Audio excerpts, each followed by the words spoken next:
आपकी आवाज बुलंद आवाज होनी चाहिए। एक जोरदार जयकारे के साथ भारत माता के बहुत बहुत धन्यवाद। आज के इस रैली में हमारे बीच में भारत सरकार में केंद्रीय मंत्री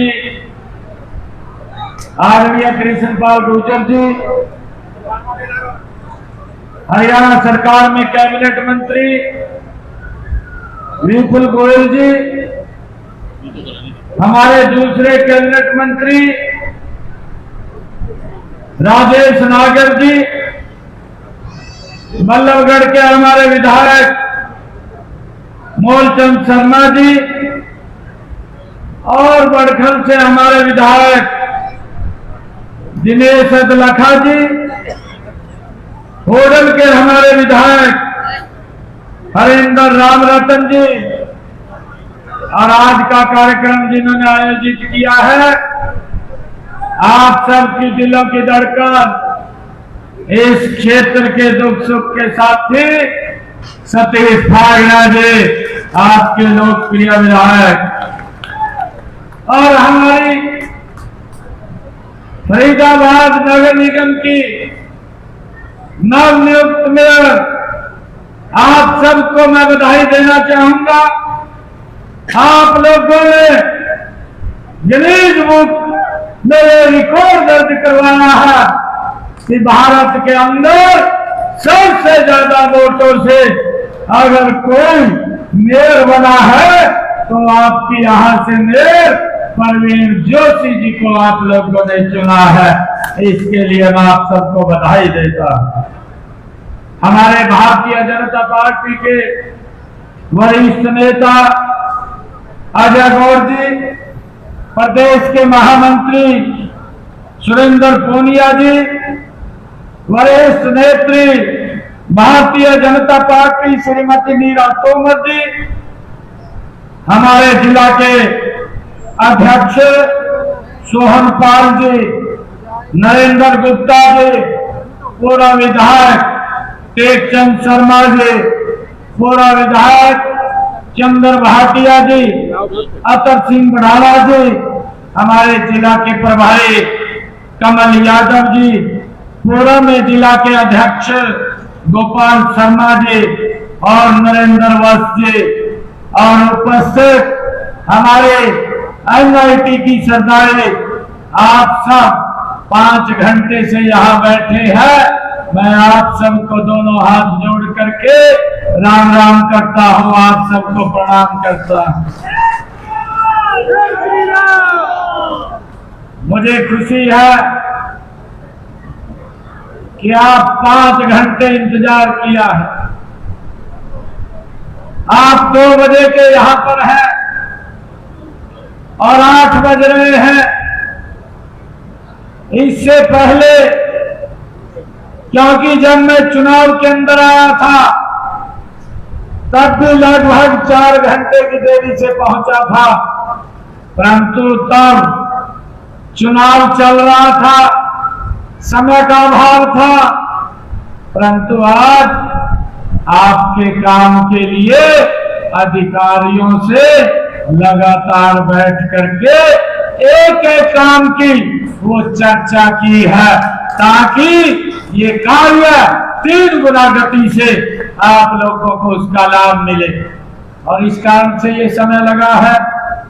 मैं इसके लिए आप सब परिवारजनों को, आप सबको मैं प्रणाम भी करता हूं, आप सबका दिल से धन्यवाद भी करता हूं कि इतनी देरी से आप लोग इतनी भारी संख्या में यहाँ उपस्थित हैं। मित्रों, ये फरीदाबाद की नगरी, ये औद्योगिक शहर ही नहीं है, बल्कि हरियाणा के आर्थिक, सांस्कृतिक और ऐतिहासिक विकास का ये महत्वपूर्ण केंद्र भी है। मुझे खुशी है कि आज इस ऐतिहासिक धरती पर आप यह जोश, आपका यह जोश और उत्साह और विश्वास, यह हमारी ताकत है। और मैं यही मेरे लिए यही प्रेरणा भी है कि आप लोग इतने देरी से और इतने उत्साह और जोश के साथ यहाँ पर बैठे हैं। फरीदाबाद आबादी के बाद, आजादी के बाद ये विभाजन से यहाँ पर जो विस्थापित लोग यहाँ आए हैं, ये उनकी जगह है। उन्हें छत देने का काम ये इसी फरीदाबाद की धरती से यहाँ हुआ है। और जब बाद में उद्योग और कारखानों की बात जब शुरू हुई, तब संयुक्त में औद्योगिकरण की ये शो विंडो के रूप में ये विकसित हुआ। और इसके उद्देश्य से फरीदाबाद में जो ऐतिहासिक भूमि में न्यू इंडस्ट्रियल टाउनशिप की स्थापना यहाँ पर हुई है, जिससे लाखों की संख्या में लोगों को यहाँ पर रोजगार मिल रहा है। मुझे खुशी है साथियों, मैं आपके बीच में भारतीय जनता पार्टी के तीसरे और ऐतिहासिक कार्यकाल की शुरुआत के बाद मैं पहली बार आप लोगों के बीच में आया हूं। मैं हरियाणा की जनता की सेवा करने का जो तीसरी बार आप सबने आशीर्वाद दिया है, मैं उस आशीर्वाद के लिए आप सबका, एनआईटी की जनता का, फरीदाबाद की जनता का और हरियाणा की जनता का दिल से धन्यवाद करता हूं और आप सबका आभार व्यक्त करता हूं। साथियों, फरीदाबाद एशिया की 9वीं सबसे बड़ी औद्योगिक संपदा मानी जाती है। एनआईटी फरीदाबाद निवेश के लिए उद्यमियों की पहली पसंद ये हुआ करता था, लेकिन पिछली सरकारों की कुछ नीतियों के कारण फरीदाबाद ये पिछड़ गया था। मुझे खुशी है कि 2014 के बाद जब से माननीय नरेंद्र मोदी जी इस देश के प्रधानमंत्री बने और डबल इंजन की सरकार ये हरियाणा में बनी, तो हमें फरीदाबाद को दोबारा इंडस्ट्रियल के नाते आगे ले जाने का हमने 2014 में ये काम शुरू किया। और मुझे आज खुशी है कि फरीदाबाद तेजी से उस दिशा में आगे बढ़ रहा है। आज बदरपुर फरीदाबाद मेट्रो लिंक के शुरू होने से फरीदाबाद में आर्थिक गतिविधियां व व्यापार को एक नई दिशा मिली है।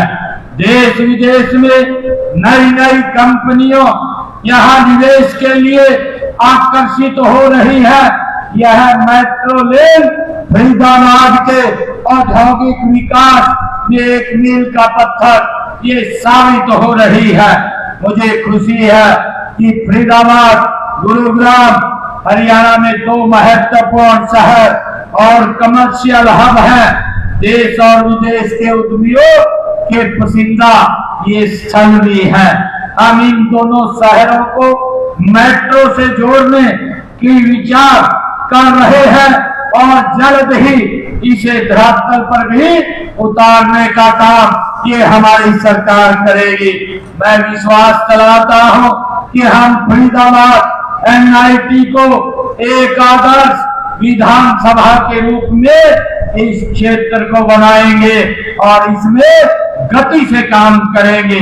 साथियों, आज मैंने महाग्राम योजना के तहत गांव भौज में जो 26 करोड़ 14 लाख रुपए की लागत से जो सीवरेज पाइपलाइन ये परियोजना है, इसकी गति को बढ़ाने के लिए, आप लोगों की सुविधा के लिए उसकी गति को आगे बढ़ाया है। मुझे ये खुशी है कि 2014 से अब तक मैं आप लोगों को बताना चाहूंगा कि हमने एनआईटी इस विधानसभा क्षेत्र में अभी हमारे कृष्ण पाल गुर्जर जी ये बात बोल रहे थे कि यहाँ से हमारा पहली बार विधायक बना है। परंतु मैं आप लोगों को ये बात बताना चाहता हूँ कि हमारी सरकार ने पिछले 10 वर्षों में बिना भेदभाव के काम किया है। चाहे हमारा विधायक था या नहीं था, आज हमारा विधायक है, मुझे खुशी है। आप लोगों को बताते हुए हमने पिछले 10 वर्षों में यहाँ पर 640 करोड़ रुपए के NIT विधानसभा में विकास कार्य वो गति से करवाए हैं।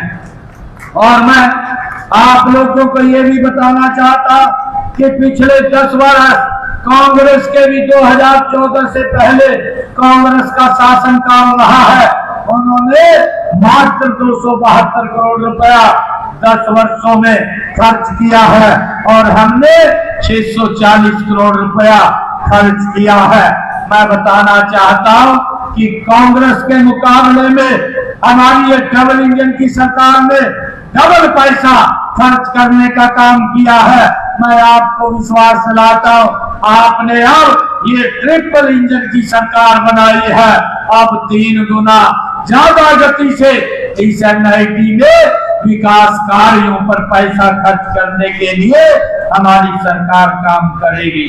भाइयों, शहर प्रदेश का के विकास का एक आईना होता है। हमने फरीदाबाद नगर के निरंतर विकास के काम किए हैं। NIT फरीदाबाद विधानसभा क्षेत्र की अगर मैं बात करूं तो फरीदाबाद यहाँ पर जो हमने पिछले 10 वर्षों में काम किए हैं, हमने फरीदाबाद MFDA यहाँ पर बनाने का, उसका गठन करने का काम किया है। पिछली सरकार ने केवल Gurugram metropolitan development authority GMDA बनाया था। उन्हें प्रदेश के विकास से कोई मतलब नहीं था, केवल गुरुग्राम की जमीनों से था। मैं आज क्योंकि फरीदाबाद की तरफ उनका ध्यान नहीं था और उस कारण से ये फरीदाबाद पिछड़ गया था। यहाँ से पहले चंडीगढ़ जाती थी और सालों साल उसको पास करने में लग जाते थे, परंतु हमने उस व्यवस्था को बदला है कि यहाँ से फाइल चंडीगढ़ नहीं जाएगी, मुख्यमंत्री स्वयं आकर के FMDA की बैठक को फरीदाबाद में आपके बीच में आकर के करेगा ताकि विकास कार्यों को गति मिल सके। आज उसी को लेकर के जो ये बैठक थी, हमने 550 करोड़ रुपए का ये बजट पास किया है ताकि फरीदाबाद के विकास कार्यों को हम गति दे सकें।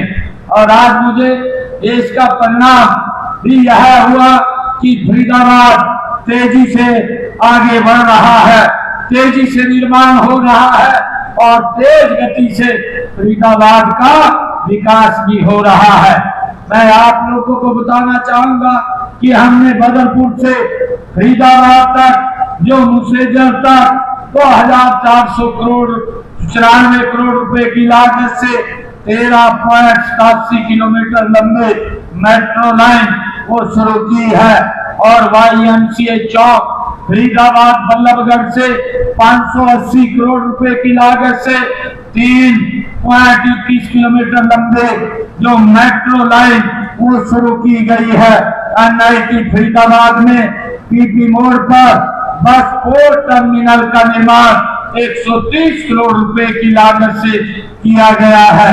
3 नए रेलवे का निर्माण 51 करोड़ 50 लाख रुपए की लागत से ये किया जा रहा है। और फरीदाबाद में NIT विधानसभा में 50 करोड़ रुपए की लागत से सीवरेज लाइन और इंटरलॉकिंग टाइलें बिछाने का और जल निकासी का काम ये किया गया है। गाजीपुर डबवा कॉलोनी से सोहना तक 22 करोड़ रुपए की लागत से सड़क का निर्माण इस क्षेत्र में किया गया है। NIT विधानसभा क्षेत्र की कॉलोनियों में अनियोजित सड़कों, गलियों, पुलों का सर्वे करके उनका सुधार करने का कार्य 14 करोड़ 97 लाख रुपए की लागत से किया गया है। और एनआईटी में खेड़ी गुजरा गांव में राजकीय महाविद्यालय भवन पर 12 करोड़ 92 लाख रुपए की राशि से वहां बनाया गया है। सेक्टर 25 के सीवर की निकासी की क्षमता और सीवरेज ट्रीटमेंट प्लांट को अपग्रेड किया गया, उसके ऊपर 286 करोड़ 78 लाख रुपए की लागत से वो काम जारी है। फरीदाबाद को स्मार्ट सिटी के रूप में विकसित किया जा रहा है, जिसके लिए 390 करोड़ रुपए की राशि वो जारी की गई है। मुझे खुशी है कि जिला फरीदाबाद के गांव छाइसा में जो अटल बिहारी वाजपेयी राजकीय चिकित्सा महाविद्यालय की स्थापना यहाँ पर की गई है और भारत कॉलोनी फरीदाबाद में सीवरेज और जल आपूर्ति पाइपलाइन बिछाने का काम 208 करोड़ रुपए की लागत से वो यहाँ पर किया गया है। सेक्टर 19 से सेक्टर 21 डी में ही वो आवासीय परिसर हाउसिंग साइट पर 189 करोड़ रुपए की राशि से विकसित की गई है। बड़खल को तहसील दयालपुर दौद व गोची को उप तहसील बड़खल उपमंडल की यहाँ स्थापना की गई है। बड़खल से बाईपास स्मार्ट रोड 42 करोड़ रुपए की लागत से बनाई गई है और बादशाहपुर में 30 MLD क्षमता के सीवरेज ट्रीटमेंट प्लांट का निर्माण 40 करोड़ 33 लाख रुपए की लागत से किया गया है। भाइयों, लगातार ये सरकार विकास को गति दे रही है। मैं आपके बीच में आज बताते हुए खुशी है कि माननीय प्रधानमंत्री नरेंद्र मोदी जी के विकसित भारत के लक्ष्य को पूरा करने के लिए एकजुट होकर हम काम कर रहे हैं। हरियाणा को देश का विकास का इंजन बनाना है। मैं हरियाणा प्रदेश की जनता को हार्दिक आभार भी व्यक्त करता हूं कि जिन्होंने तीसरी बार जनादेश दिया है। यही नहीं, गत मार्च में लोकल बॉडी के जो स्थानीय निकाय के चुनाव हुए हैं, भारतीय जनता पार्टी को आप सबने भारी बहुमत दे करके ट्रिपल इंजन की सरकार भी बनाने का काम आपने किया है।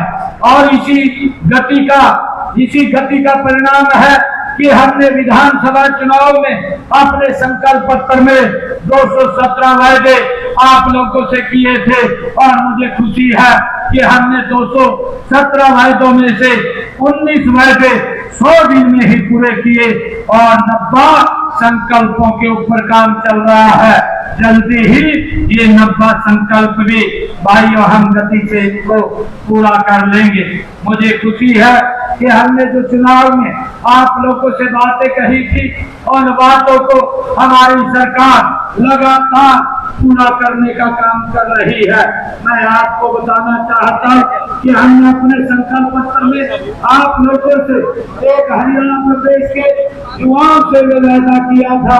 हमने ये वायदा किया था कि हमारा युवा हमारे पास आया था, ऐसी चर्चाएं हैं कि यहाँ कांग्रेस की सरकार बन रही है और आपके यहाँ से इस विधानसभा क्षेत्र से ऐसी आवाजें आ रही थी कि मेरे हिस्से में 2000 नौकरी आ रही है, आप हमें वोट दें, मैं 2000 नौकरी अपने हिस्से की आप लोगों को दूंगा। युवाओं के अंदर एक भय का वातावरण पैदा हो रहा था, गरीब व्यक्ति में एक भय का वातावरण पैदा हो रहा था कि अगर कांग्रेस की सरकार बनी तो हमें नौकरी कैसे मिलेगी। मैं जब युवाओं को विश्वास दिलाया था, मैंने कहा था कि 8 तारीख के बाद भारतीय जनता पार्टी की सरकार बनेगी, मैं शब्द बाद में लूंगा, पहले युवाओं को ज्वाइनिंग लेटर दूंगा। मुझे खुशी है कि हमने 25,000 युवाओं को पहले ज्वाइनिंग लेटर दिया। और भाइयों, मुझे ये भी खुशी है बताते हुए, मैंने इसी मंडी के अंदर आप लोगों से एक वायदा किया था कि 8 तारीख के बाद हमारी सरकार बनेगी और हम जो डायलिसिस हॉस्पिटल के अंदर जो किडनी का पेशेंट है उसका बहुत भारी भरकम खर्चा होता था, उसको फ्री करने का हम काम करेंगे। 8 तारीख के बाद हमने सरकारी हॉस्पिटल, मेडिकल कॉलेज और मेडिकल यूनिवर्सिटी के अंदर हमने उसको फ्री कर दिया है। आज हरियाणा में एलसीसी का कोई पैसा नहीं लगता है। हमने पिछड़ा वर्ग के भाई बहनों के लिए भी जो 6 लाख रुपए की क्रिमिनल की व्यवस्था थी उसको बढ़ा करके 8 लाख रुपए करने का काम भी हमारी सरकार ने किया है। हमने अनुसूचित जाति में जो वर्गीकरण किया है उसका लाभ वंचित वर्ग को देने का काम ये हमारी सरकार ने किया है। और मुझे खुशी है कि हमने 2014 से पहले जो हमारे कॉन्ट्रैक्ट बेस के ऊपर HKRN पर 1,20,000 ऐसे साथी थे जो हमने अपने संकल्प पत्र में कहा था कि हमको सुरक्षित करने का काम करेंगे, और हमने आकर के एक कदम से 1,20,000 लोगों को सुरक्षित करने का काम किया है। और हमने ये भी कहा था कि हम किसान की 24 फसलें MSP पर खरीदने का काम करेंगे।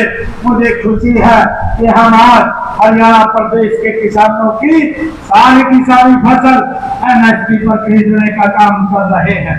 और हमने 1,12,00,000 से ज्यादा किसानों के खाते में 1,41,000 करोड़ रुपया डायरेक्ट उनके खाते में पहुंचाने का काम किया।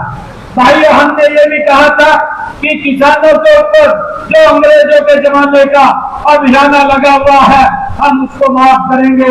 हमने आकर के 133 करोड़ रुपया उन किसानों का माफ किया और उसको जड़ से समाप्त करने का काम भी हमारी सरकार ने किया है।